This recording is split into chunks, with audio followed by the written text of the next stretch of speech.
escuta, se você orar, Deus ainda manda o peixe, viu? Se você buscar, Deus tem o peixe com a moeda correta. Eles queriam receber dracmas. O Senhor pagou com estáter, pagou com um valor muito superior ao que eles esperavam. Eles esperavam algumas moedinhas. O Senhor lhe deu algo de peso e pagou por ele e por Pedro. Isso quer dizer que também Pedro tinha a responsabilidade de cumprir com as suas obrigações. Será? Deixa essa pergunta nesse tópico para os irmãos. Não seria melhor pagar, irmãos? Não sei. Vamos orar sobre isso. Amém? Amém ou não amém?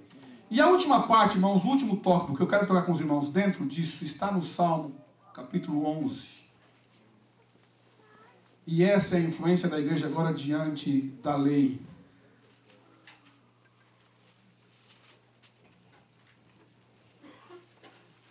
Nós estamos falando da igreja, não é? O seu papel legal. Correto? Mas agora, eu quero... E depois você vai para o livro de Atos também. Já deixa aberto Atos aí. Nós vamos estar falando um pouquinho sobre isso. Amém? Na realidade, nós vamos falar agora, irmãos, dentro do que é a atuação da igreja no campo moral, enfrentando a legalidade. Amém? Salmo 11:3. Quem tem agora assim? Leia, por favor, meu irmão, minha irmã. Quem tiver em voz alta, forte. Na verdade, que já os fundamentos se transtornam. Quem pode fazer o justo? Na verdade que já os fundamentos se transtornam. Quem pode fazer o justo? As bases, irmãos, da sociedade, os fundamentos estão transtornados. Quem é que está falando isso, irmãos? Um rei. Quando nós vemos isso, nós vemos dentro da nossa perspectiva, não é isso? Sim ou não? Agora, quem escreve isso é um rei que fazia os fundamentos para o seu reino. E ele olhou e falou, se estes fundamentos se transtornarem, o que pode fazer o justo? Se a corrupção se multiplicar, o que vai poder fazer o justo? Se a imoralidade se multiplicar, o que vai poder fazer o justo? Davi pergunta, se os fundamentos se transtornarem, o que pode fazer o justo? Escute uma coisa, irmãos. Os fundamentos já estão transtornados nos nossos tempos. Não dentro da igreja, fora dela. Se antes os pilares da igreja avançavam para o mundo, hoje eles estão sofrendo vou usar uma palavra bem brasileira, impeachment. Estão sendo impedidos de serem norma lá fora. Há pouco tempo em São Paulo, uma estudante que se comportou indecentemente, teve a rebeldia e a rebelião de todos os estudantes, da maior parte dos estudantes daquela faculdade. Não é? Ora, pensa comigo, se uma estudante consegue despertar e incomodar a todos os demais estudantes por estar se portando indecentemente, quem é o errado? Os estudantes que rejeitaram o seu proceder ou a estudante?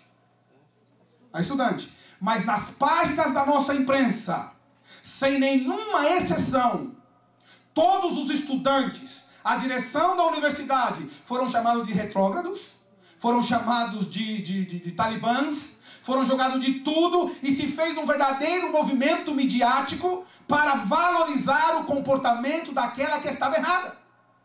A ponto da universidade ter que voltar atrás da sua decisão. O que é isso? Isso é fundamento transtornado. E agora ela vai ganhar o que ela queria, né? Um monte de dinheiro aí para alguém. Amém, irmãos? Mas o que é? Qual é a essência disso? Isto é fundamento transtornado. O que era moral agora já não é aceito.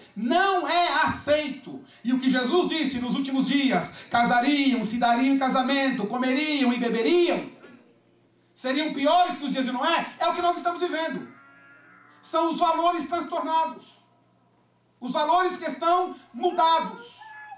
Não é? Mais do que nunca nós temos que assumir a nossa condição de extraterrestre. Amém? Quantos aqui são extraterra? Quantos aqui são extraterra? Ué, o que Jesus disse? Não são do mundo como eu? Do mundo não sou. Estão no mundo, mas não são do mundo. Irmãos, olha, ainda que o mundo não aceite, nós continuamos com os valores espirituais intactos e vamos continuar com a bandeira do Evangelho levantada, pregando a verdade, ainda que nos custe. Ainda que nos custe. Porque o grande problema hoje não é querer pagar o preço. Amém? Por enquanto, nós estamos pagando o preço de sermos chamados de retrógrados. Mas já já nós estaremos infratores da lei. Já já nós estaremos como infratores da lei. Qual é o meu tema? A igreja, a sua atuação legal. Daqui uns dias não se surpreenda se você estiver na ilegalidade. Como, pastor? Não podendo falar contra o homossexualismo. Como, pastor? Não podendo falar contra o aborto. Como, pastor? Não podendo falar contra a imoralidade. Está se tornando lei. O pensamento universal de liberdade de expressão está abrangendo uma área de comportamento que a igreja ocupou no passado, mas que hoje tem perdido terreno por causa da secularização e da modernização. Quantos podem entender isso, irmãos? Amém. E o que nós vamos fazer? Nós temos duas opções. Nos fechar entre nós, continuar com a nossa santidade, mas sendo sal dentro de sal. Sendo sal no saleiro. O sal, irmão, quando está no saleiro, não tem valor nenhum. O único valor que ele tem é que você sabe que ele está lá e o dia que você precisar, você pôr lá que você vai achar. Sim ou não? Mas quando ele é esparramado na comida, quando ele é posto para a conservação, então ele começa a atuar. As duas condições que nós temos é esta: ou ficamos reclusos, ou então assumimos que ainda que nos chame de legal, nós não abriremos mão da verdade. Continuaremos pregando a palavra de Deus e influenciando e não sendo influenciado, legal ou ilegalmente. Vamos para o livro de Atos, capítulo... enquanto você vai para o capítulo 4 de Atos, e estou encerrando, pastores, não se preocupem. Quando você vai para o capítulo 4, eu quero só fechar este pensamento sobre o que as autoridades esperam da igreja hoje. E eu recebi isso, irmãos. Recebi um ataque sistemático disso. Isso, olha, ou a sua igreja começa a atuar na área de assistencialismo aos necessitados, trabalhar na área de ajuda humana. E essa é a única forma que as autoridades hoje estão vendo a igreja. Não é mais como um reduto moral. Até porque eles não querem a moralidade. E por falar nisso, irmãos, eu aconselho os irmãos a entrarem na página do Congresso Nacional Brasileiro, porque eles já lançaram 2 vezes a mesma pesquisa.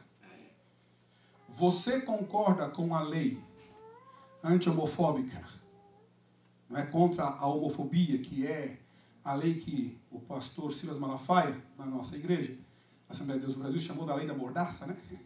Que é amordaçar os crentes? Se sim, vote lá. Se não, não. Eles fizeram a primeira vez, perderam.